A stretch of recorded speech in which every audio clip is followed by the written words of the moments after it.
করি এই পাথর মারা থেকে শিক্ষা হচ্ছে প্রতিদিন শয়তানের পরিচালনা দেবে, আর আমরা শয়তানের পরিচালনা প্রত্যাখ্যান করে আমরা আল্লাহর হুকুম পালন করবো।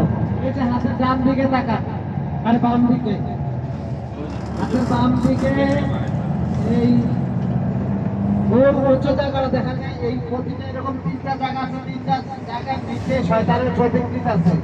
এখানে হাজি সাহেবরা এই শয়তানের প্রতিকৃতির মধ্যে পাথর মারে।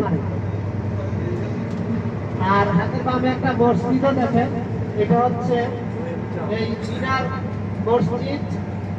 এই মসজিদের মধ্যে অসংখ্য নবী রাসূল নামাজ পড়েছেন। এটা হচ্ছে মিনার মসজিদ, মিনার শেষ মাথায় জামারাতের আগে মসজিদে খায়েম। মসজিদের নামটা হচ্ছে মসজিদে খায়েম। আজকে আমরা তিনটা মসজিদ, ঐতিহাসিক মসজিদ দেখলাম, আরাফাতে মসজিদে নবীরা, তারপর মুজদালিফা মসজিদে মাশারিল হারাম, আর মিনাতে হচ্ছে মসজিদে খায়েম। অসংখ্য নবী রাসূল এখানে নামাজ পড়েছেন।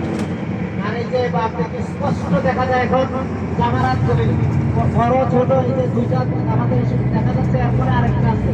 এখানে তিনটা শয়তানের প্রতিকৃতি আছে।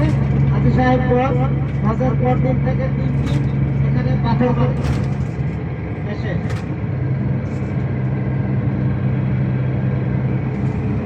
আমার আপনাকে অভিশপ্ত, এখানে শয়তানকে অভিশপ্ত করেছিলেন ইব্রাহিম পাথর মাইরা।